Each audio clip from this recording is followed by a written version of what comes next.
Ali bin Abi Thalib mula-mula orang masuk Islam dari kalangan bocah, tapi secara urutan nomor 3. Pertama Sayyidatuna Khadijah, kedua Abu Bakar, ketiga Ali. Tapi Ali nomor 1 dari bocah, Abu Bakar nomor 1 dari laki dewasa, Siti Khadijah nomor 1 dari perempuan. Ali dari kecil ikut Rasulullah sallallahu alaihi wasallam. Lahirnya Ali ni hari Jumat di dalam Ka'bah. Satu-satunya orang yang lahir di dalam Ka'bah. Emaknya lagi bersihin Ka'bah tuh Jumat, brojol tuh bocah. Bisa dilihat dalam kitab Nurul Absar fi Manaqibi Ali Baitin Nabil Mukhtar dan dalam kitab-kitab sejarah. Allahu ya Allahu ya Allah. Assalamualaikum warahmatullahi wabarakatuh. Bismillahirrahmanirrahim. Alhamdulillahi rabbil alamin. Salatu wassalamu ala sayyidina Muhammadin wa ala alihi wa sahbihi ajma'in. Amma ba'du, faqad qala al-imamul muallifu rahimahullahu ta'ala wa nafa'ana bihi wa bi barakati ulumih wa ghafara lahu wa li masyayikhihi wa li masyayikhina, amin. Qala, berkata Imam Abu Laith As-Samarqandi, haddatsana Abu Ja'far rahimahullahu ta'ala, telah bercerita akan kami oleh Imam Abu Ja'far rahimahullahu ta'ala. Ia berkata, haddatsana Abu Nasr bin Muhammad bin Nasruyah, telah bercerita akan kami oleh Imam Abu Nasr bin Muhammad bin Nasruyah. Boleh saudara baca Nasrawaihi, boleh. Haddatsana Abu Shihabin Ma'mar bin Muhammad, ia berkata telah bercerita akan kami oleh Imam Abu Shihab, nama aslinya Ma'mar bin Muhammad. Ia berkata, haddatsana Makki bin Ibrahim, telah bercerita akan kami oleh Imam Makki bin Ibrahim. Ia berkata, haddatsana Bishr bin Zayyati, telah berceritakan kami oleh Imam Bishr bin Zayyad, anil A'masi wa Khattabin wa Anbasata, daripada Imam A'mas, Imam Khattab dan Imam Anbasah, wa nahwin min khamsina syaikhan, dan kira-kira dari 50 guru besar. Kulluhum, seluruh mereka yang 50 ini, yusniduna hadzal hadisa, yaitu mensandarkan mereka akan ini hadis, ila amiril mu'minin, kepada amirul mu'minin, rajanya orang-orang mukmin, Aliin, yakni Imam Ali karramallahu wajhah, annahu qala, bahwasanya Imam Ali yaitu berkata oleh Imam Ali, ayyuhan nas, wahai sekalian manusia, ihfazu anni khamsan, jagalah olehmu daripadaku akan 5 perkara. Ihfazu anni isnataini, jagalah olehmu daripadaku akan 2 perkara. Wa isnataini, dan 2 perkara lagi. Wa wahidatin, dan 1 perkara. Ala la yakhafanna ahadun minkum illa dzambah, ketahuilah, jangan takut oleh seorang pun daripada kamu, illa dzambahu, kecuali akan dosanya sendiri. Wala yarjuwanna illa rabbah, dan jangan berharap oleh seorang di antara kamu illa rabbah, kecuali berharap akan Tuhannya. Wala yastahi minkum ahadun idza lam ya'lam an yata'allam, Dan jangan malu daripada kamu oleh seorang pun. Apabila tidak tahu, jangan malu akan bahwa belajar ia. Wala yastahyi ahadun minkum in su'ila wa huwa la ya'lamu an yaqula la a'lam. Dan jangan malu oleh seorang pun daripadamu jika ditanya ia padahal dia tidak tahu. Jangan malu akan bahwa mengatakan la a'lam, aku tidak tahu. Wa'lamu anna sabra minal umuri bimanzilatir ra'si minal jasad. Ketahuilah olehmu akan bahwa sabar daripada segala problem, yaitu dengan pangkat kepala daripada badan. Fa idza faraqa ra'sul jasada fasadal jasad. Maka apabila berpisah oleh kepala dari badan, maka rusak oleh badan, mati badan. Wa idza faraqa sabrul umura fasadatil umur. Apabila telah berpisah oleh sabar dari problem, maka rusak oleh problem-problem itu. Wallahu a'lam. Segini, belum selesai. Saya separuh aja. Takut nyampe jam 11. Wallahu a'lam. Saudara sekalian, malam hari ini kita melanjutkan hadis. Tapi hadis ini namanya hadis mauquf dalam ilmu hadis dirayah. Ada hadis marfu', ada hadis mauquf, ada hadis maqtu'. Itu dilihat. Kalau hadis itu yang ngomong langsung Rasul, namanya hadis marfu', hadis sampai Rasulullah sallallahu alaihi wasallam.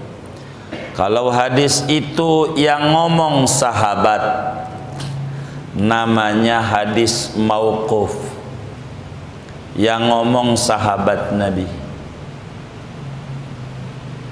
Seperti nanti yang bakal kita bedah. Dan ada hadis namanya hadis maqtu', bila yang ngomong adalah tabi'in, tapi hadis juga.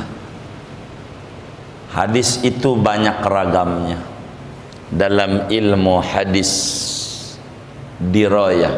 Karena hadis ada dua, ada hadis dirayah, ada hadis riwayah.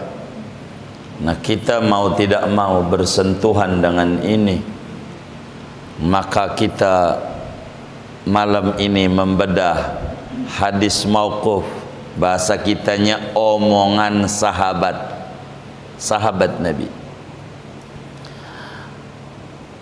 Kata Imam Abu Laits As-Samarqandi, saya punya guru namanya Abu Ja'far. Guru saya Abu Ja'far punya guru namanya Abu Nasr. Abu Nasr punya guru namanya Abu Syihab. Abu Syihab punya guru namanya Makki. Makki punya guru namanya Bishr. Bishr punya guru 50, semuanya tabi'in. Tabi'in itu murid sahabat. 50 gurunya Bishr. Yang terbesar Imam A'mas, Imam Khattab, Imam Ambasah. 50 guru ini semua sama, gurunya satu, Imam Ali bin Abi Thalib. Imam Ali bin Abi Thalib mau menyampaikan nasihat kepada kita. Saudara sekalian yang mulia, kembali Rasulullah sallallahu alaihi wasallam punya murid banyak, 124.000 orang murid. Itu murid-muridnya Rasulullah sallallahu alaihi wasallam. Gelarnya sahabat. Jadi sahabat itu adalah murid Nabi. Dari 124.000 orang itu ada namanya Ali bin Abi Thalib. Ali adalah sahabat Nabi, juga sepupu Nabi, juga menantu Nabi. Ali punya bapak, panggilannya Abu Thalib, bukan namanya, ayahnya si Talib.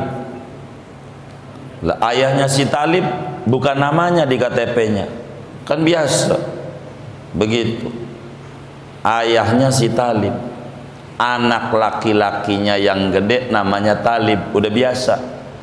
Dalam tradisi Arab itu bapak itu dinisbatkan kepada anak yang gede. Nabi itu anak yang paling gede namanya Qasim, anak tuanya, anak pertamanya. Maka Nabi itu disebut Abul Qasim. Bapaknya si namanya Muhammad, ada namanya. Begitu, ada namanya. Bapaknya si Qasim, namanya Muhammad sallallahu alaihi wasallam. Abu Thalib bapaknya si Thalib, namanya siapa? Namanya, waduh belum tahu. Ini belum maulid nih. Waduh, namanya Abdul Manaf. Namanya Abdul Manaf. Abu Thalib tuh punya anak pertama yang tua namanya Thalib, yang kedua namanya Uqail, yang ketiga namanya Ja'far, bontot namanya Ali. Begitu bontotnya Ali. Abu Thalib nama aslinya siapa? Abdul Manaf. Nah kan kita kudu tahu keluarga Nabi. Artis saja tahu ini Jamal Mirdad, istrinya Lydia Kondor, anaknya Naysila Mirdad, itu tahu. Masa keluarga Nabi kagak tahu? Mau minta syafaat sama siapa kita? Kan kudu tahu kita. Namanya Abdul Manaf, nama aslinya Abu Thalib, bapaknya si Talib, lebih masyhur dengan sebutan Abu Thalib. Bapaknya si Talib namanya Abdul Manaf. Di dalam kitab-kitab sejarah yang otentik nama aslinya Ali bin Abdi Manaf, panggilannya bin Abi Thalib, itu yang masyhur. Ali Abu Thalib punya bini. Abu Thalib ini punya bini. Punya bini nggak kira-kira? Ya punya. Kalau enggak ini anak dari mana? Kan begitu ya. Siapa tuh nama bininya? Jangan emaknya Pak D apal begitu. Gitu. Ini kita kudu tahu. Emaknya Ali itu namanya Fatimah bintu Asad. Kawinlah tuh Abu Thalib dengan Fatimah, anak bontotnya namanya Ali bin Abi Thalib. Ali bin Abi Thalib ini saudara lahir hari Jumat tanggal 13 bulan Rajab tahun 30 dari tahun gajah. Itulah lahirnya Imam Ali bin Abi Thalib. Jadi Ali ini ama Nabi tuaan siapa?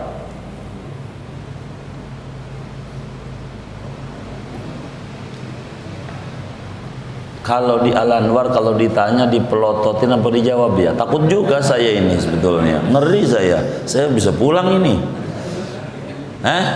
Ali ini ama Nabi tuan siapa?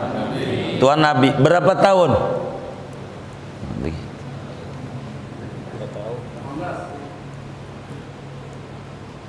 Berapa tahun?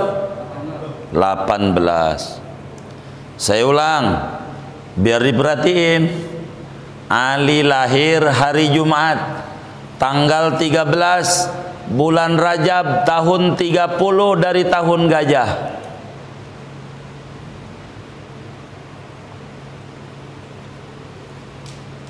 Jadi Ali sama Nabi, tuan siapa? Nabi. Berapa tahun? Iya 30 tahun. Begitu, kan begitu. Berapa tahun? Berapa tahun? 30. Maka ketika Nabi jadi Rasul, Ali umur berapa? Oh, begitu. Daripada mikirin corona, ini mau ilmu ganjaran, beneran. Biar positif pikiran kita. Waktu Nabi jadi Rasul, Ali umur berapa? 10 tahun. 10 tahun tuh bocah udah tua. Maka pertama kali bocah masuk Islam Ali bin Abi Thalib. Begitu. Ali bin Abi Thalib mula-mula orang masuk Islam dari kalangan bocah. Tapi secara urutan nomor 3. Pertama Sayyidatuna Khadijah, kedua Abu Bakar, ketiga Ali. Ali ketiga, tapi Ali nomor 1 dari bocah. Abu Bakar nomor 1 dari laki dewasa. Siti Khadijah nomor 1 dari perempuan. Begitu. Ali bin Abi Thalib. Ali dari kecil ikut Rasulullah sallallahu alaihi wasallam. Lahirnya Ali nih hari Jumat di dalam Ka'bah. Di dalam. Satu-satunya orang yang lahir di dalam Ka'bah. Emaknya lagi bersihin Ka'bah tuh Jumat, brojol tuh bocah. Di dalam Ka'bah. Bisa dilihat dalam kitab Nurul Absar fi Manaqibi Ali Baitin Nabil Mukhtar dan dalam kitab-kitab sejarah. Ali yang mau tamat begitu. Dalam Ka'bah lahirnya. Ikut Nabi dari kecil sehingga tidak pernah menyembah berhala. Dari bocah ikut Nabi. Ikut Nabi karena dari kecil terjaga. Bahkan dalam riwayat Manaqib Imam Ali bin Abi Thalib, yang paling bagus itu karya Syekh Muhammad Ridha. Lumayan tebal, setebal kitab bapak yang dipegang. Cerita Ali doang sebuku itu. Itu begitu. Imam Ali bin Abi Thalib dari kandungan ndak mau sujud. Dari dikandung di perut ibu sujud di berhala, emaknya pengen sujud ngeganjel. Lagi hamilnya. Seakan-akan tak boleh sama Ali. Jangan. Ali begitu. Maka sahabat dari 124.000 orang sahabat yang panggilannya karramallahu wajhah Ali terpelihara. Maknanya karramallahu wajhah, Allah muliakan pribadinya. Tak bersentuhan kesyirikan meski zaman itu syirik banyak. Itulah Ali bin Abi Thalib radhiyallahu taala anhu ardah. Imam Ali Ali bin Abi Thalib masih bocah udah masuk Islam, ikut Nabi, akhirnya dipilih menjadi menantunya Nabi. Di tahun kedua Hijriah dikawinin dengan Siti Fatimah Az-Zahra oleh Nabi. Ali bin Abi Thalib menantu Rasulullah. Dia punya gelar namanya Babul Ilm. Ali itu disebut pintu ilmu. Ada hadis yang dikritik banyak orang, padahal hadisnya sahih. Ana madinatul ilmi wa aliyun babuha. Kata Nabi, aku kota ilmu gudang ilmu, pintunya Ali. Ali, apa aja di Ali, begitu. Imam Ali itu hebat. Imam Ali wafat di Kufah. Moga kita ada rezeki ziarah ke Irak. Allah takdirin ke Syabdul Qadir Jilani, Ma'ruf Al-Qarhi, Junaidi Al-Baghdadi, Sari Sakoti, Abu Hanifah, termasuk Imam Ali, dan badannya Imam Husain. Palanya di Mesir, depan Al-Azhar, palak doang. Badan di sana, di Irak. Imam Ali meninggal pada bulan Ramadan, tanggal 21 malam Lailatul Qadar tahun 40 Hijriah. Imam Ali tidak banyak, meski ikut Rasulullah, riwayat hadis tak banyak. Tidak seperti Abu Hurairah radhiyallahu taala an. Enggak banyak. Ali nih dikit, enggak nyampe 1000. Tapi yang kalamnya Imam Ali 1300-an. Ada 800 lebih yang Imam Ali ngomong enggak pakai qala Rasulullah. Dari 800 itu salah satunya malam ini kita mau bedah. Begitu. Saya enggak panjang dah cerita Imam Ali. Nantinya Ali doang. Kata Imam Ali, annahu qala, ayyuhan nas, wahai sekalian manusia. Maknanya kaum muslimin, orang mana saja, termasuk orang kebun nanas yang ada kebunnya nanasnya ora ada. Ayyuhan nas, wahai kaum muslimin. Ada dua riwayat ngomongnya nih. Ikhfadhu anni khamsan. Tuh, satu riwayatnya nih. Kan gurunya banyak ini Bisir, ada 50. A'mas dari Imam Ali, ikhfadhu anni khamsan. Tolong jaga, perhatiin, pegang erat-erat dari saya 5 ini kalau pengen sukses dunia akhirat. Ali 5. Tapi ada riwayat yang lain ngomongnya enggak begitu. Jaga dari saya 2 perkara. Tuh. Dalam riwayat yang lain, jaga dari saya 2 perkara. Dalam riwayat yang lain, jaga dari saya 1 perkara. 2 tambah 2 tambah 1 sama dengan 7. Masa 7? Ya 5, sama yang kayak tadi. 5. Jangan meleng lihat kitabnya. Jangan mau disasar-sasarin. 5. Cara ngomongnya berbeda dalam berbagai kesempatan.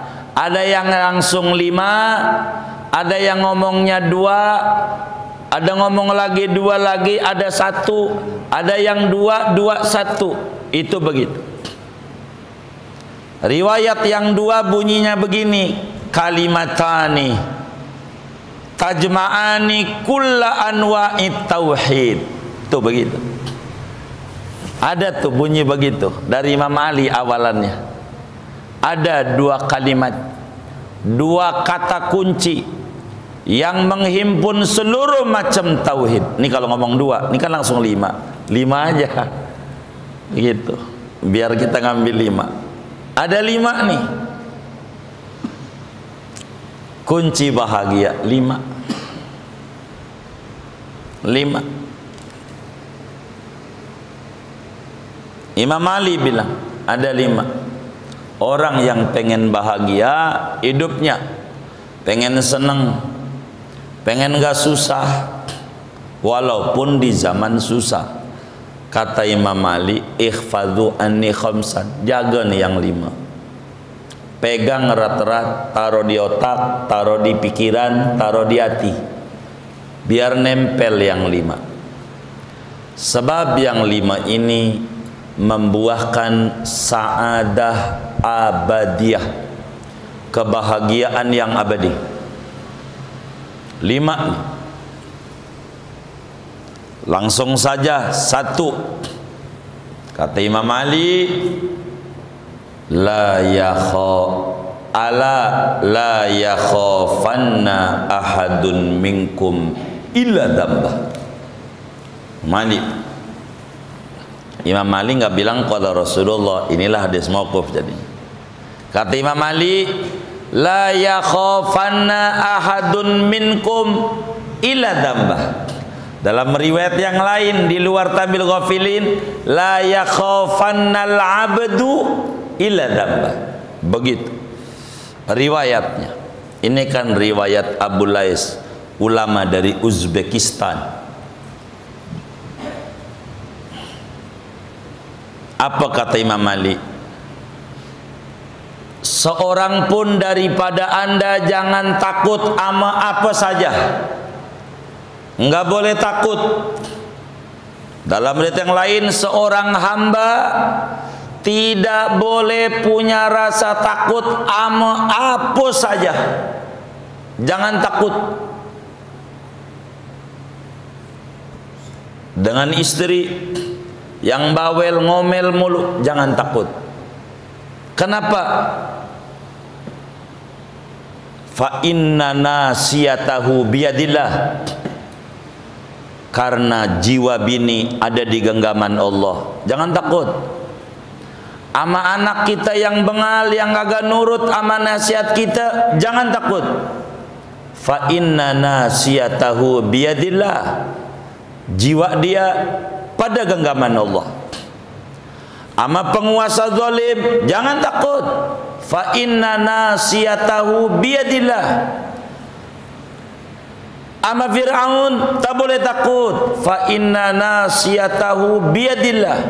Semuanya di genggaman Allah. Seorang hamba, kata Imam Ali, jangan takut ama apa ya. Terus yang kudu takut illa dzambah. Takutlah ama dosa sendiri. Jangan khawatir masa depan kita suram apa tidak, jangan takuti. Bagaimana kalau kita mati? Apakah anak-anak kita ini masih akur atau tidak? Enggak usah takut. Sebab fa inna nasiyatahu fa inna nawasihim biyadillah. Jiwa mereka di genggaman Allah. Terserah Allah mau digimanain aja. Yang kudu takut ama dosa diri sendiri. Kata Imam Malik, sebab itu yang merugikan kita. Sengsaranya kita, seretnya kita punya rezeki. Jangan takut dengan saingan. Ada orang buka warung depan rumah kita, ada orang buka percetakan lagi depan rumah kita, ada orang buka apa lagi lah toko depan rumah kita. Enggak usah bikin bingung. Mereka semuanya ada di tangan Allah. Yasrifuhum kaifa yasa. Allah terserah semuanya, terserah Allah. Kita enggak perlu takut dalam hidup. Kita kudu takut ama dosa sendiri. Dagangan kita macet, jangan salahin orang. Jangan-jangan dia dukunin kita, udah dosa. Sebab Nabi pernah bilang, innal abda la yukhramu minar rizqi bidzambil ladzi yusibuh. Seorang hamba rezekinya seret gara-gara dosa yang dia kerjain. Kalau kita rezekinya ceret, ini jangan kata toren baru dari Singkoh, banyak airnya kita intip. Keran baru dari Singkoh, tapi jalannya ceret, mungkin di pipa banyak pasir. Kalau di pipanya banyak pasir, mau air sebanyak apa juga menceret jalannya. Begitulah hidup. Kata Imam Malik, jangan takut ama apa ya. Kita kudu takut ama dosa dan salah kita. Takutlah ama itu. Jangan takut ama apa aja, enggak perlu takut. Semuanya ada di genggaman Allah. Yang takut ama dosa, ini kudu dipikirin.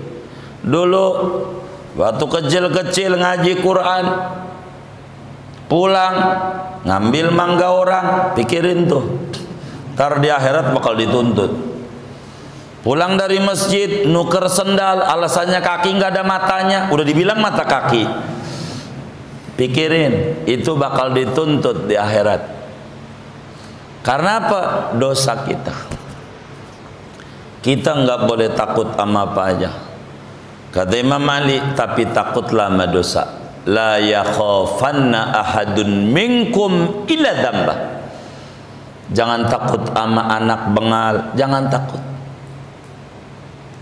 Kenapa? Ada di tangan Allah. Anda nggak usah pikirin. Pikirin dosa Anda, kasih empan apa tuh bocah, sampai bocah tuh nggak mau ibadah. Sebab dia ibadah dan tidak bensin yang kau kasih ke dia. Kalau bensinnya air, ora jalan. Kalau bensinnya campuran, endet-endetan. Kalau bensinnya murni, jalan. Pikirin dosa kita. Semuanya ada di tangan kita. Segalanya ada dosa. Ini yang kudu ditakuti sama kita, dosa kita. Anak ini sulit diatur, pikirin waktu bikinnya di kolam renang puncak sebelah mana tuh, pikirin. Baca doa apa kagak, pikirin. Karena itu awal ngeraciknya dia. Pikirin, jangan salahin yang lain, salahin dosa diri sendiri. Salahin balik, karena bahasa dzambun ini macam-macam. Para nabi banyak takut sama Allah, enggak takut sama apa-apa, takut sama salahnya. Adam alaihi salam waktu makan buah yang dilarang, termasuk Sayyidatuna Hawa alaihi salam, Siti Hawa makan buah yang dilarang, yang kita sering dengar gara-gara digoda iblis. Enggak pernah ya Rob ini iblis ini gara-garanya, enggak ada. Enggak pernah nyalain orang. Rabbana zolamna anfusana, Tuhan gue salah. Tuh, begitulah mereka.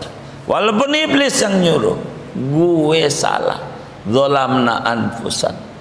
Jadi takut itu ama salah diri. Takut. Satu hari seorang sufi besar, Al-Imam Ibrahim bin Adham radhiyallahu taala anhu, sufi besar. Sufi itu man sofa qalbuhu minal qadar. Namanya sufi, orang yang bersih jiwanya dari kekeruhan hidup. Bukan sufi yang bajunya compang-camping, dekil, kumel. Itu sufi sulit finansial, beda. Bukan itu sufi. Ibrahim bin Adham satu hari dia mau masuk ke kolam renang, hammam bahasa Arabnya, ke kolam renang. Mau masuk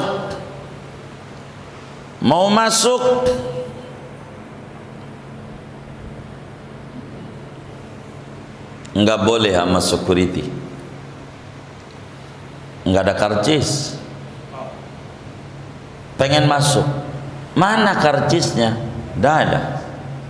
Dia ngotot pengen masuk, nggak kasih.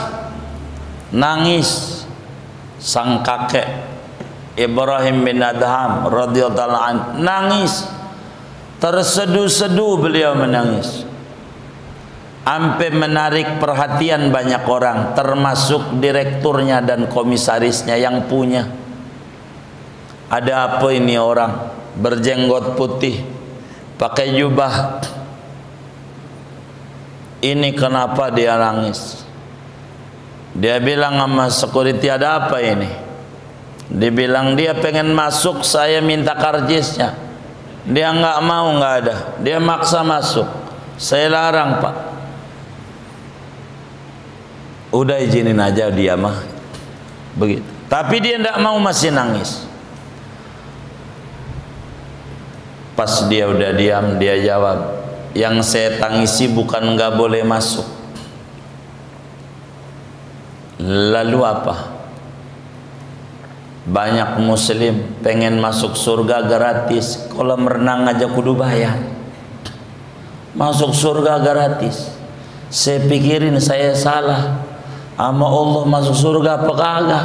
Tuh begitu. Jadi yang ditakuti itu dosa diri sendiri. Ini yang kita pikirin. Sebab Allah tidak pernah menzalimi hamba. Wa ma ana bidzallamin lil abid. Tidaklah aku pernah berbuat zalim barang sedikit pun ama hambaku. Dalam hadis yang lain, dalam ayat yang lain, innallaha la yazlimun nasa syai'an. Allah tidak pernah menzalimi manusia barang sedikit pun. Enggak pernah Allah berbuat zalim. Bahkan dalam hadis qudsi, Imam Muslim riwayatkan di dalam kitab Sahih Muslimnya dari Abu Dzar. Abu Dzar punya murid Abu Idris Al-Khawlani. Kata nabinya dari Allah, ya ibadi inni haramtu dzulma ala nafsi wa ja'altuhu bainakum muharraman fala tadzalamu. Hambaku, saya sudah haramkan berbuat zalim amat zat saya, kata Allah, dan saya jadikan zalim haram bagi anda semua, maka jangan berbuat zalim. Maknanya Allah enggak zalimin. Maka kalau kita ada masalah dalam hal apa saja, bukan salah Allah, salah kita. Karena itu jangan takut dagangan kita enggak laku, jangan takut kita masa depannya suram, jangan. Pikirin dosa sendiri. Wabah kayak begitu, saudara. Ini ada salah kita sama Allah. Tidak mungkin kalau sampai kayak begini. Sebab Allah udah bilang dalam Al-Quran, Zaharul fasadu fil barri wal bahri bima kasabat aidin nas hadzal wabah bikasbi la bidzulmillah. Ini ulah tangan kita, salah kita sama Allah. Udah gitu aja. Banyakin taubat, cukup. Kita nggak boleh takut sama apa aja, kata Imam Mahdi. Takut sama dosa diri sendiri, diampuni apa tidak sama Allah. Banyakin takut sama dosa diri sendiri. Rasulullah sallallahu alaihi wasallam bimbing kita dengan istighfar beliau 100 kali, padahal beliau tak ada dosa. Yang enggak ada dosa aja istighfar 100. Untung saya ada dosa, jadi enggak istighfar. Ini salah. Kudunya kita banyak. Begitu. Kenapa? Kita kudu takut sama salah kita. Yang kita kudu takuti dosa. Sebab dosa ini menurunkan derajat orang. Yang tadinya gelarnya mukmin muti', mukmin asi. Yang tadinya hati bersih menjadi ada bintik-bintik hitam. Itu dosa. Maka yang kita kudu takuti dalam hidup ini adalah dosa dan salah kita. Baik sama Allah, pikirin, atau sama orang tua, atau sama siapa, pikirin. Bila kita ada rezeki kita seret, kok ini gagal, itu gagal. Di depan apa di belakang ini ya? Di depan mungkin ini. Saya nggak ngintip ini babnya. Bab hukukul walidain. Nanti ada di Tambihul Ghafilin ini. Ittafaqo ashabu Rasulillah, bunyinya begitu tuh. Saya nggak hafal halamannya, tapi pasti ada ini. Ittafaqo ashabu Rasulillah sallallahu alaihi wasallam ala anna min asbabi dhaiqil ma'isha tarkad du'a lil walidain. Sepakat 124.000 orang sahabat, seretnya rezeki kita kurang, kirim doa buat ayah bunda kita. Kita pikirin ada salah nggak kita. Begitu cek dulu. La yakhafannal abdu illa dzambah. Kita tak boleh takut sama apa saja. Sama macan nggak boleh takut. Sama apa aja nggak boleh takut. Yang kudu takut sama salah kita. Kalau kita salah pasti takut. Nggak usah ngomong akhirat. Di dunia kita nggak punya SIM, ada polisi, itu hati udah begini nih. Polisi. Ada salah berarti dia. Begitu. Kalau nggak ada salah menyantai aja.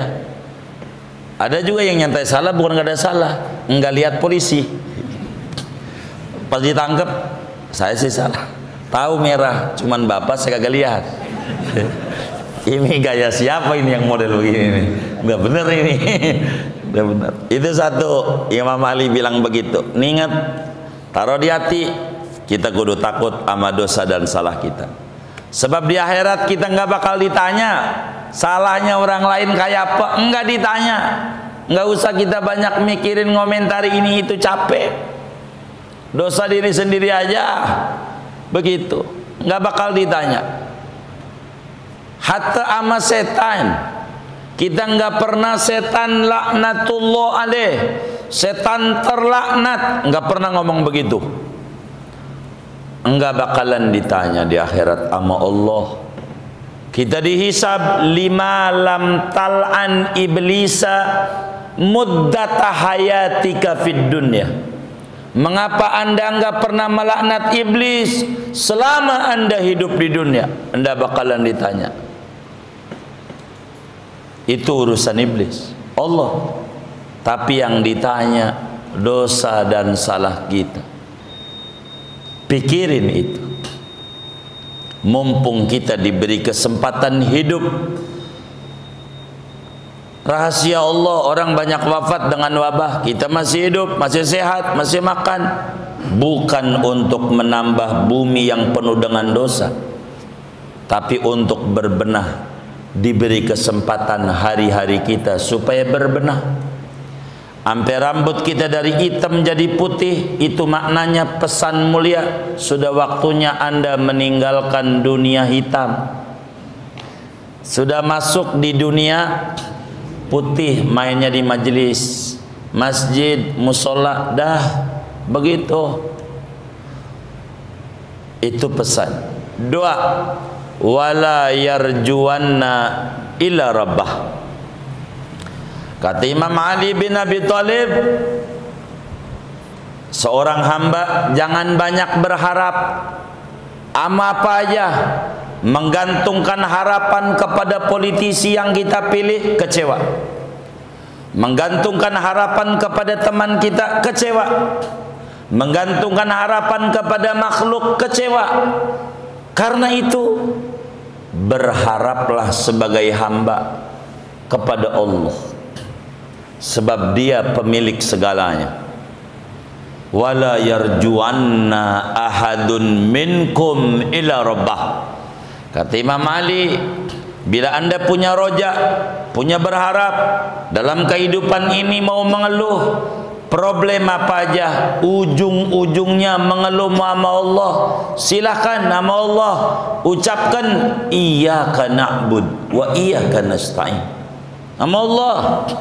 Kalau mau ngarep malam melek kita banyak berharap sama Allah. PPKM yang dibuat oleh pemerintah hanya pembatasan kegiatan, kerumunan, kumpul-kumpul masyarakat, tidak membatasi rezeki kita. Karena yang bisa membatasi rezeki kita bukan pemerintah, tapi Allah. Maka berharaplah sama Allah biar enggak stres. Sama Allah banyak bergantung, malam melek. Kata Imam Ibnu Athaillah As-Sakandari, dalam hikamnya beliau menyatakan, mata awhashaka min khalqih fa'lam annahu yuridu an yaftahalaka babal unsibi. Bila anda dibuat resah, bingung, galau, dengan makhluknya yang namanya corona, itu pertanda Allah rindu. Kita pengen akrab dengan dia di malam hari. Itu pertanda Allah rindu, pengen dirintihin dan ditarik-tarik kita kalau malam. Maka kita jangan tidur mulu, melek. Mungkin cara Allah, kita disadarkan dengan tsunami, gempa, apalagi ya gunung meletus, lahar panas, banjir bandang. Belum bangun juga ini jiwa yang tidur nih, belum bangun. Maka tidak ada cara bangun yang tidur dicubit berkali-kali nggak bangun. Siram. Kalau disiram mah bangun. Mungkin ini corona nyiram kita jiwa yang tidur, biar bangun dekat sama Allah. Karena itu wala yarjuannal abdu ila rabbah. Seorang hamba berharap habis sama Allah. Nabi Ayyub alaihi salam mendidik kita dalam Al-Quran, innama bassi wa huzni ilallah. Begitu. Inilah pendidikan. Pendidikan. Kita ngeluh, kita berduka, ngadunya sama Allah aja. Sama Allah aja malam ngomong, ya Rabb bagaimana ini? Saya sulit. Ini bocah-bocah ini kudu dibeliin kuota. Sekolah masuk kagak bayaran full. Puyeng ya Rabb, beri hambamu rezeki ya Rabb. Ngomong. Jangan nggak ngomong sama Allah. Sama Allah ngomong, nggak usah bahasa Arab. Bahasa kita aja yang kita ngerti. Enak. Namanya munajat. Ngomong malam. Kalau malam antriannya dikit. Kalau siang banyak. Padat, mana kita kurang ibadah. Malam dikit, SPBU aja nih pom bensin kalau malam dikit. Yang depan tuh rawa kemiri dikit kalau malam. Kalau siang panjang banget. Emang begitu. Apalagi kayak kita yang malas ibadah, malam aja dah. Bangun malam, latihan dulu, kencing, tidur lagi, udah latihan. Begitu. Cara Allah baik sama kita. Malam dikit-dikit kencing, dikit-dikit kencing, kita udah stres. Prostat nih, prostat. Aduh, ini ndak paham. Ini cara Allah cubit kita, hambaku, udahlah. Waktumu nih malam melek, gua kasih kencing nih, wudu, sholat 2 rakaat. Enggak ngerti juga. Ini kayaknya gejala prostat. Besok kudu ke dokter, buang duit lagi. Aduh, jangan begitu. Ada nggak yang model begitu tuh? Yang mana orangnya? Aduh. Wala yarjuannal abdu ila rabbah. Ama Allah. Nabi begitu.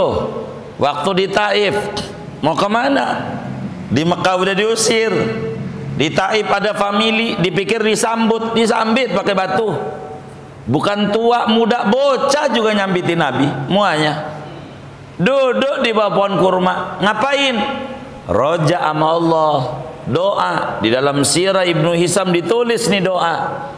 Doa paling manjurnya doa, Allahumma ilaika asku, dha'fa quwwati wa qillata hilati wa hawani 'alan nas. Ya arhamar rahimin, anta rabbul mustad'afin wa anta rabbi, ila man takiluni, ila ma'duwin yatajahamuni am ila qaribin mallaktahu amri, illam yakun bika alayya ghadab fala ubali walakin afiyatuka awsa'u bi a'udhu binuri wajhika alladhi asyraqat lahu adh-dhulumat wa saluha alai amrud dunya wal akhirah min an yanzila bi sakhatuk aw yahulla alayya ghadabuk lakal utba hatta tarda fala hawla wala quwata illa bik. Nabi ngeluh sama Allah karena memang kata Imam Ali juga la yarjuwannal abdu illa rabbah. Kita menaruh harap sama Allah. Allah enggak ngecewain kita. Allah baik. Inilah di antara sifat Allah, mukhalafah lil hawadisi. Kenapa surat Kulhu bisa menjadi kaya bila dibaca habis Jumat 100 kali? Walam yakun lahu kufuwan ahad. Allah beda sama kita. Beda apanya aja. Beda. Ini perlu gantungin harap. Kalau kita nih, ada orang nyalon dewan, datang ke rumah kita, nyalon dewan. Oh, ente SMA-nya bareng sama kita, ente SMA-nya bareng sama saya. Begitulah. Kita ini saudara setangklean, kata orang Betawi. Engkong kita tuh biasa kalau mau nyalon dewan nyari-nyari saudara, itu biasa. Kita bukain pintu, ngeteh apa ini.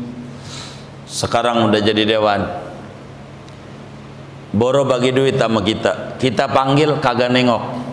Dipanggil kagak nengok. Mau nyalon lagi. Kira-kira kita bukain pintu apa kagak? Saya mau tanya nih. Kita bukain pintu apa kagak? Kagak. Tuh namanya manusia. Manusia. Ada teman kita susah. Waktu lagi susah ngeteh ngopi rumah kita. Sekarang maju soalnya. Ketemu, dipanggil, baru pakai duit, nengok kagak. Sekarang susah lagi, main di rumah kita. Kita bukain pintu apa kagak? Kagak. Itu manusia. Allah enggak begitu. Waktu kita susah, nyari Allah. Biasa, dagang rugi, orderan menurun. Nih objek kan ini payah banget. Lagi payah banget. Ini siapa yang batu gitu tuh? Payah nih, Mbak. Akhirnya kita ngadu, malam nangis sama Allah, ya Allah, bagi rezeki lah ya Allah, bagi rezeki. Malam nangis. Itu lagi susah. Sekarang udah gol. Malamnya mau tahajud lagi enggak? Kagak. Udah gol. Tidur. Duitnya udah habis, susah lagi. Dekat sama Allah. Enggak, diusir sama Allah. Lu kemarin kemana? Kagak. Allah baik. Oh hambaku, kau sadar emang berharapnya maku. Kata Imam Ali, la yarjuannal abdu ila rabbah. Kita gantungin harapan kita sama Allah. Sama Allah aja. Sebab Allah tak kecewakan kita. Ya Allah, ada pembantu saudara, pembantu. Biar kita paham pesan Imam Ali yang kedua. Ada pembantu, waktu tidur dikipasin sama majikannya.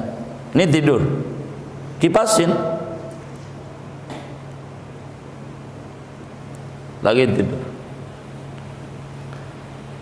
dikipasin, dijagain. Kalau di kebun nanas ada nggak kayak begitu tuh? Hah? Ada nggak? Nggak ada. Nggak ada. Di Tanjung Duren nggak ada. Oh nggak ada. Iya. Kalau sampai ada, ini pembantu istimewa nggak? Kalau sampai ada nih, istimewa nggak?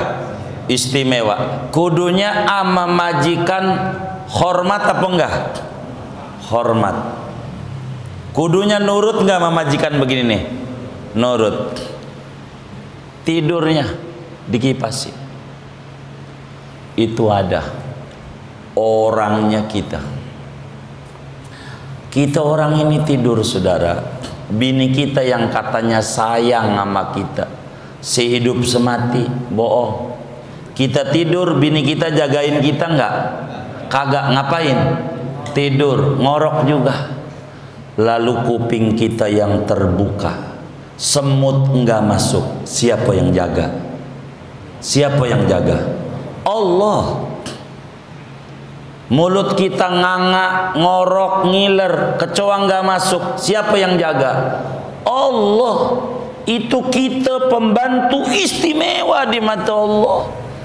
Tidur aja dijagain sama Allah. Kudunya kita banyak makasih sama Allah. Jangan banyak ngeluh. Tidur aja dijaga sama Allah. Siapa itu yang semut bisa nggak masuk? Padahal telinga nggak ada ini. Begitu. Allah. Maka kita sebagai hamba, kata Imam Ali, wala yarjuanna illa rabbah.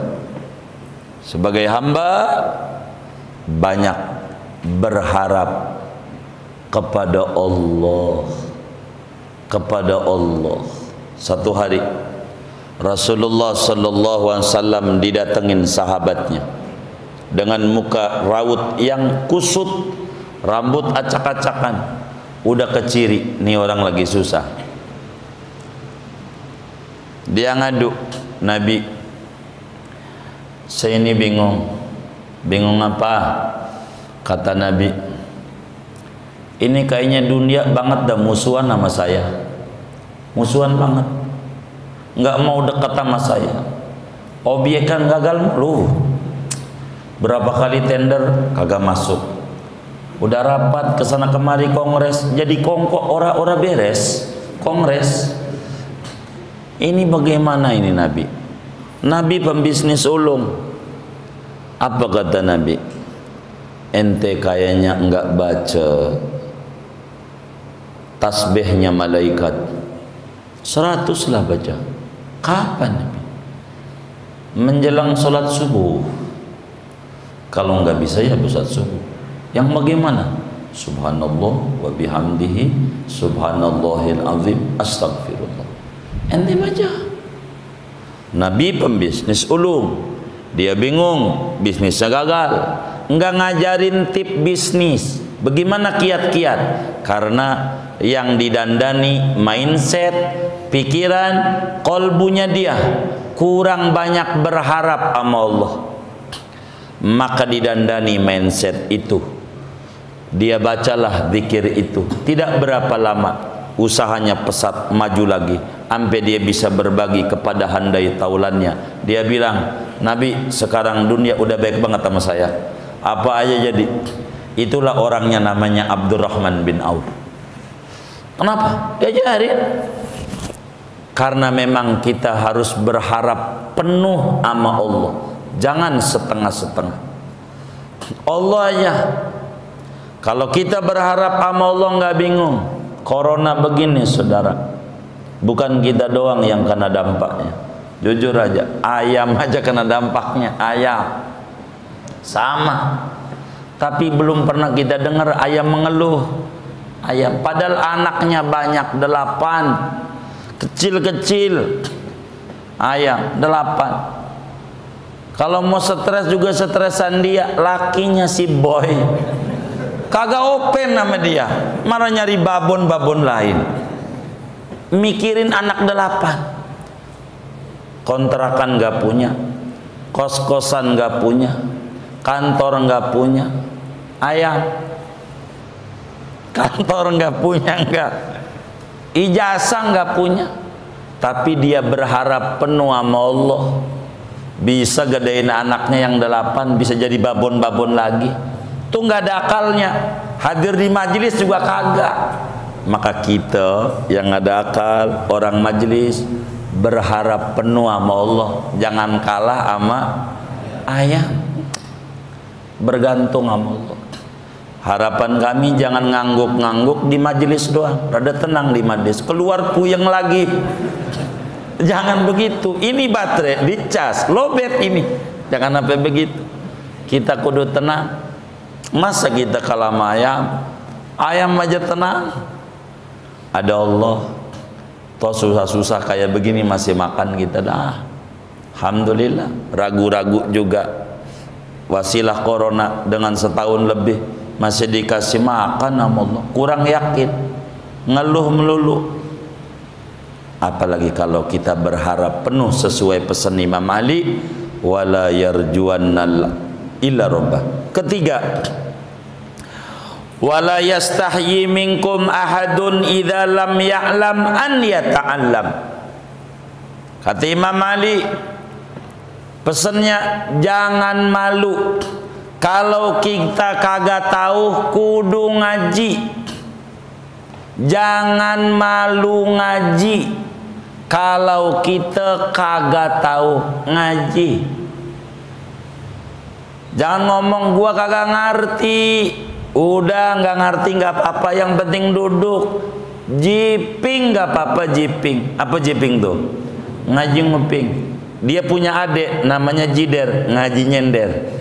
Adiknya tuh gitu. Ini punya cucu namanya Jidur, ngaji tidur. Enggak apa-apa. Kalau enggak tahu ngaji, jangan malu. Quran bilang fasalu ahla dzikr in kuntum la ta'lam. Ngaji. Jangan malu. Nanya apa? Begitu, nanya. Jangan malu untuk ngaji. Buang malu itu. Saya malu ngaji, belum bisa. Justru ngaji itu belum bisa. Yang kakak-kakak aja jawabannya.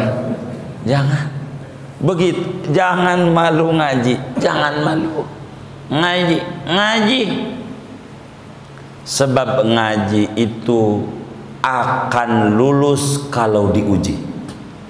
Sebab dengan ngaji tidak bakal jumawa kalau dipuji. Orang ngaji aja, ngaji.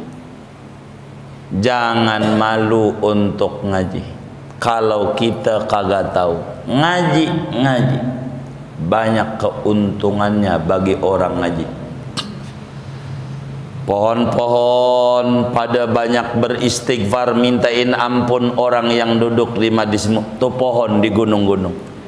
Ikan di laut, ya Allah ampuni dosa si fulan. Itu ikan.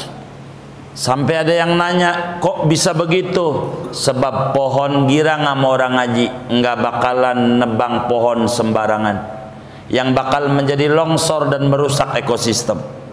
Girang, maka dia doain orang ngaji.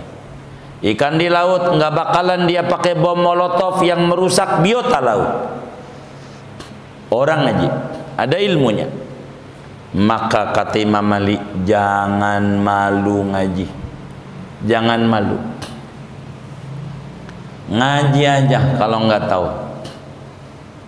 Sebab bukan di sini tempatnya malu. Keliru. Wala yastahyi minkum ahadun idza lam ya'lam an yata'allama. Jangan malu seorang daripada kita bila tidak tahu. Jangan malu untuk belajar. Ngaji, sebab ngaji manfaatnya banyak manfaatnya. Ngaji, jangan kita tidak ngaji. Apa aja ngaji, nanti terbuka wawasan kita dengan kita banyak ngaji. Kudu ngaji, jangan nggak ngaji. 3 ya 4. Kata Imam Malik, wala yastahyi ahadun minkum in su'il wa huwa la ya'lam an yaqula la a'lam. Jangan malu sebagai guru. Kita ngaji nih, kudu ngajarin sama yang belum tahu. Jangan malu sebagai guru bila ditanya dan tidak tahu jawabannya. Jangan malu untuk mengata saya tak tahu. Kata Imam Malik, Imamu Daril Hijrah, li'anna la a'lam nisful ilm. Jawaban tidak tahu itu separuh ilmu dah dapat. Jadi kalau kita ngaji ditanya, enggak apa-apa. Dulu Hadratus Syekh Muallim Syafi'i Adami kasih pesan-pesan mengajar. Ada Muallim Faruk kalau ngaji buka ruang tanya jawab. Orang tanya jawab. Kata kita, bagaimana kalau tak bisa Muallim? Pokoknya orang nanya jawab.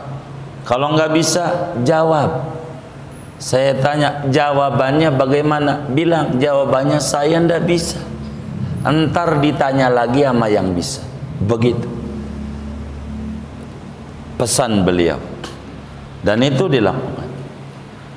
Maka saudara, kita orang kalau nggak bisa jangan sungkan bilang enggak bisa. Jangan sok tahu, namanya jahil murakkab. Jahil itu ada 2. Ada jahil basit, ada jahil murakkab. Jahil basit saya tidak tahu, namanya jahil basit. Jahil murakkab bahasa teman saya sotoy, sok tahu. Enggak tahu ya enggak tahu aja. Kalau kita enggak tahu, enggak tahu. Kalau kita tahu ya tahu. Begitu. Sebab apa? Dosa dia. Kalau enggak tahu, dia jawab enggak tahu. Satu pertemuan Imam Malik, dari 100 pertanyaan yang diuji Imam Malik, hanya 2 yang jawab. Yang 98 jawabannya saya tak tahu. Itu amanah ilmu namanya. Supaya ilmunya manfaat. Yang kita enggak tahu, enggak tahu. Yang kita tahu, ya kita tahu. Kalau kita tahu bilang enggak tahu, ini bahaya. Namanya kitmanul ilm. Inna katimal ilmi mal'un. Ngumpetin ilmu dilaknat, dosa. Kalau tahu, tahu. Kalau enggak tahu, ya tak tahu. Begitu. Enggak boleh. Dan enggak boleh kita bilang semua saya tahu. Ini sombong. Imam Syafi'i diuji orang model begini. Ayo apa mau nanya sama saya apa aja dari A sampai Z, timur sampai barat, gua tahu. Tanya. Begitu. Kata Imam Syafi'i, saya mau nanya. Silakan. Jenggot lo ada berapa? Imam Syafi'i cuma nanya begitu doang. Dia diam, nangis. Saya nggak pernah ngitung. Jenggot aja kagak tahu, sok tahu sedunia. Ada berapa? Yang kita nggak tahu bilang nggak tahu. Jangan malu guru ngaji. Sebagai amanah ilmu, kalau nggak tahu nggak tahu. Satu hari Rasulullah Sallallahu Alaihi Wasallam ditanya oleh Sayyidina Abdullah bin Samurah radhiyallahu an, ya Sayyidi ya Rasulullah, ma ajru man 'allama waladahul Quran. Nabi, saya pengen tanya, segede apa ganjaran orang tua ngajarin Quran sama anaknya? Dia nanya sama Nabi. Apa jawab Nabi? La a'lam hatta as'ala Jibril alaihi salam. Mohon maaf, saya tak tahu ganjarannya segede apa ya. Itu Nabi. Namanya amanah ilmu. Saya enggak tahu. Ditanya ganjarannya segede apa, saya tak tahu. Coba nanti kalau ketemu Jibril, saya mau tanya. Lalu Rasulullah SAW ketemu malaikat Jibril. Dia nanya, ya Jibril, ma ajru man 'allama waladahul Quran. Segede apa ganjaran orang tua yang ngajarin Quran sama anaknya? Kata Jibril, ana la a'lam ya Rasulullah hatta as'ala Rabbal Izzah. Saya enggak tahu. Coba nanti kalau ketemu Allah, tar saya tanya. Amanah ilmu begitu. Amanah ilmu. Sampai pada akhirnya ada terusannya nih hadis. Tapi kalau tujuan kita sudah nyampe, begitulah, jangan malu kalau enggak tahu untuk jawab saya tidak tahu. Begitu. Kayak begitu. Kalau itu mah ada terusannya tuh. Ketika Jibril ketemu Allah, Jibril sampai nama Nabi, ya Rasulullah, Allahu yuqri'uka salam. Allah kirim salam. Man 'allama waladahul Quran faka'annama at'ama asyarata alafi miskinan. Orang tua yang ngajarin Quran nama anaknya itu gede ganjarannya kayak orang ngasih makan 10.000 orang miskin. Santunan yatim aja 10.000 kurang kayaknya. Dikit biasanya itu asuran tuh 10.000 tuh ngajarin Quran sama anak. Tapi Masih terus tuh hadis itu, panjang banget dah. Tapi kita jangan ngajari Quran sama anak, ngaji dulu kitanya. Karena repot kalau kita ngajarin belum ngaji. Ya ngaji, kalau kita udah bisa ajarin anak. Begitu. Penting. 4. Yang kelima, pesan Imam Malik. Wa'lamu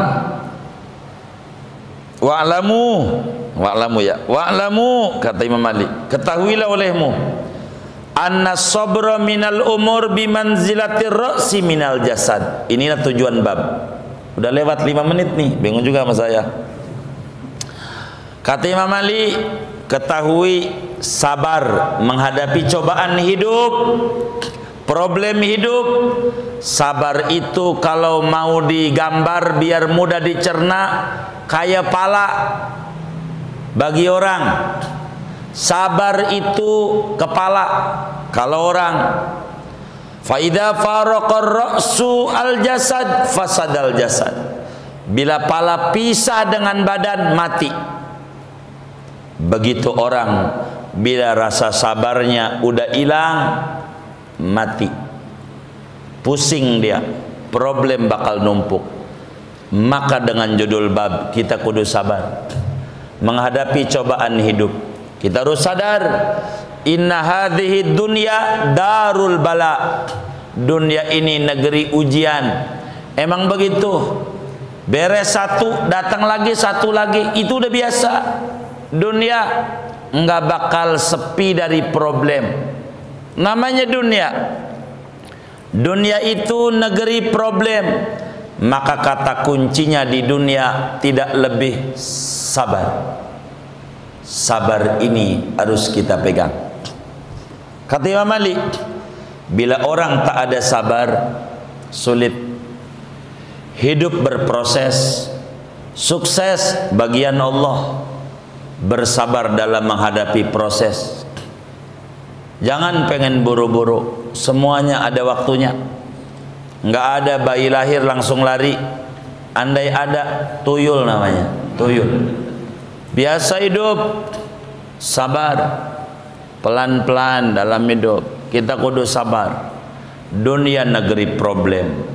Kehadiran kita di alam dunia bukan untuk memusingkan problem, tapi untuk memecah problem dengan cara mendekati Allah yang mencipta problem supaya diberikan solusi terbaik dalam menghadapi problem kehidupan. Sebab tidak ada gembok yang gak ada kuncinya. Di mana gembok pasti ada kuncinya. Di mana problem selalu ada solusinya. Caranya, wala yarjuannal abdu illa rabbah. Caranya, dekati Allah. Kiatnya, sabar. Cari akar masalahnya. Wala yakhafannal abdu illa dambah.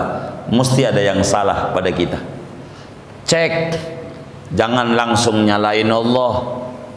Ya Rob, gue udah sholat, gue udah ini, gue udah itu. Jangan itu dulu. Problemnya apa? Karena penyakit masing-masing ada obatnya.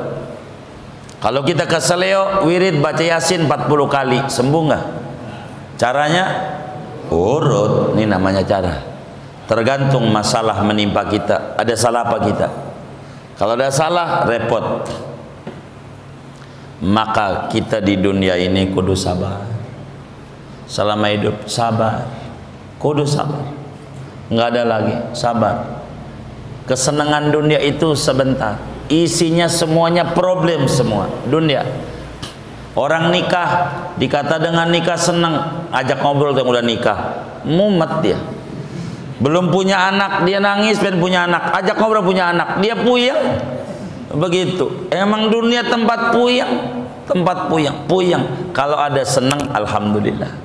Kalau enggak ada senang, sadari emang dunia tempat problem. Kata Imam Ibnu Athaillah dalam hikamnya, la tastaghrib wuqu'al aqdar ma dumta fi hadhihi dar li'annaha innama barazat illa ma huwa mustahiqu wasfiha wa wajibu na'tiha. Emang dunia begitu. Jadi kalau ada problem enggak aneh. dunia, begitu. Dan tugas kita bukan ngelamunin, cari solusinya. Fokus sama solusi, jangan fokus sama masalah. Stres hidup kita. Dan ini menutup materi dari 5 perkara. Wallahu alam. Udah lewat 10, takut kemalaman. Wallahu alam bisawab. Segini aja. Ada yang ditanya mungkin dari materi ini? Atau di luar doa, silakan.